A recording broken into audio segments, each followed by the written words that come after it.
reproduce. Last lecture में हमने पढ़ा था flower का structure and in today's lecture we'll study about that how fertilization takes place. लेकिन fertilization के पहले जो male gamete है उसको female gamete तक पहुंचना पड़ेगा.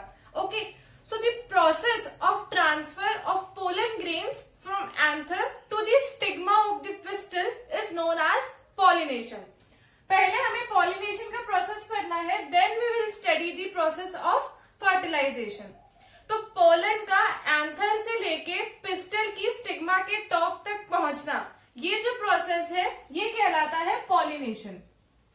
ओके, पोलन का transfer is pollination. Now we have two types of pollination, namely self pollination and cross pollination. So as the name suggest, self pollination वो होता है जो एक ही फ्लावर में हो जाता है. See now this is a bisexual flower containing male part and female part. तो अब अगर इसी एंथर से पोलन निकल के अगर इसी फ्लावर के स्टिग्मा पे लैंड करते हैं, यानी कि यहां से यहां पॉलिनेट हुए in the same flower, then it is known as self pollination. Self pollination मतलब transfer of pollen from anther to stigma of same flower. एक ही फ्लावर के आंसर से निकले और उसी स्टिग्मा पे आके लैंड हो गए. Now cross pollination means transfer of pollen grain from anther to stigma of another plant of same species. मतलब दूसरे प्लांट में जो फ्लावर है वहां पे स्टिग्मा पे जाके वो पोलन ग्रेन लैंड करेगा, बट जो प्लांट की स्पीशीज होगी that will remain the same. Suppose this is A plant, ये ए प्लांट का फ्लावर है and this is the flower of B plant. So transfer of pollen from here, A plant के anther में से pollen transfer हो रहे हैं B plant के स्टिग्मा पे, और वाइस वर्सा बी प्लांट के एंथर ट्रांसफर हो रहे हैं ए प्लांट के स्टिग्मा पे. This is cross pollination, that transfer of pollens from anther to stigma of another plant of same species. मतलब स्पीशीज तो सेम रहेगी लेकिन जो प्लांट होगा वो दूसरा होगा.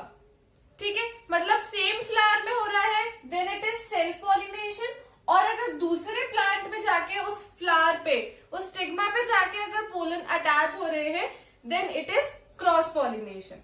नाउ एजेंट्स ऑफ पॉलिनेशन या मोड्स ऑफ पॉलिनेशन हम उसे कहते हैं that the biotic or abiotic factors which helps in the transfer of pollen grains.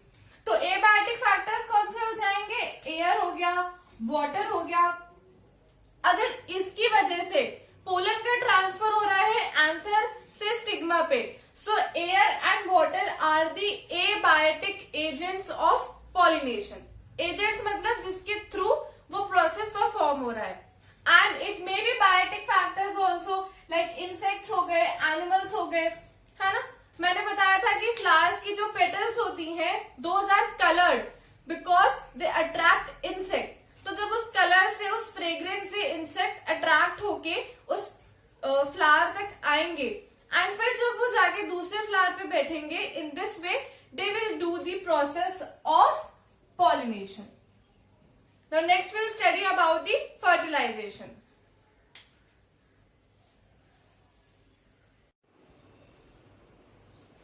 Okay, so now after pollination, next step is of fertilization. एक बार pollination होके जब pollen grains stigma के ऊपर आके attach हो जाते हैं, उसके बाद का process होता है fertilization. And fertilization is the process of fusion of male and female gamete to form a zygote. जब मेल और फीमेल गैमीट साथ में फ्यूज होके जाइगोट बनाते हैं, that process is known as fertilisation. Now अब क्या हो सकता है कि इंसेक्ट तो किसी भी फ्लावर के ऊपर जाके रैंडमली वो किसी भी फ्लावर के ऊपर बैठ सकता है, तो जरूरी नहीं है कि स्टिग्मा जितने भी पोलन ग्रेन्स रिसीव करता है वो सारे उसी के स्पीशीज के हों.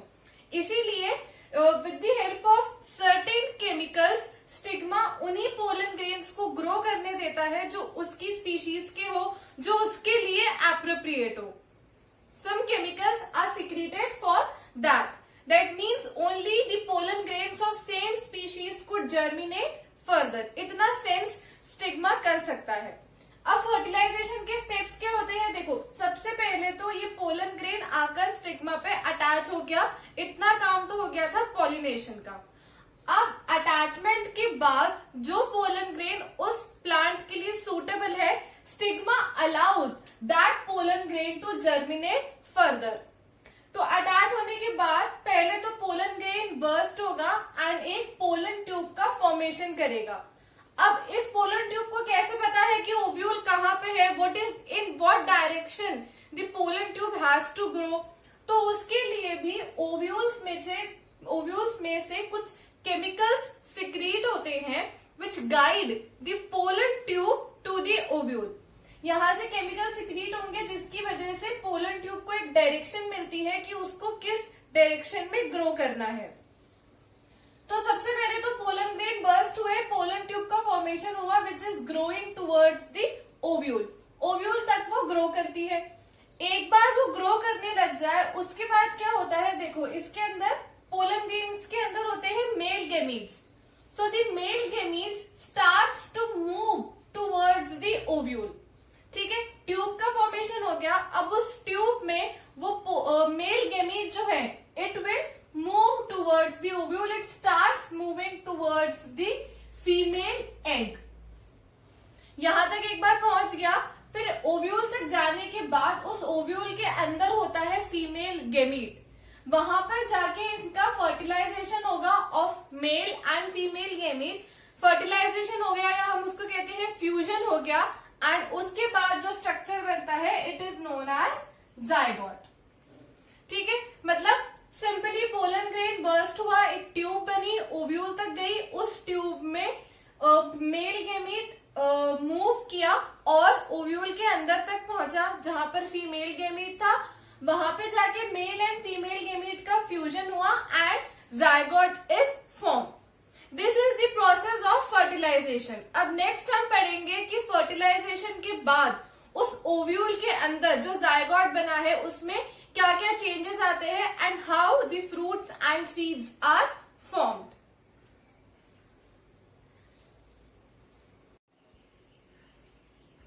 Okay, so now next we have is formation of fruits and seeds. अब फर्टिलाइजेशन के बाद क्या होता है हमें वो देखना है। मैंने बताया मेल और फीमेल गैमीट के फ्यूजन से हमें मिलता है जाइगोट। अब वो जो जाइगोट है that divides repeatedly to form embryo. वो जाइगोट फर्दर डिवाइड करेगा बहुत ही फास्ट, उसमें सेल डिवीजन होगा, जिसके बाद एक स्ट्रक्चर हमें मिलता है embryo which is inside that ovule, जो कि अभी उस ओव्यूल के अंदर है। अब वो जो ओव्यूल है यानी कि जो कवरिंग है that converts into a tough covering which is known as seed, with time converts into seed.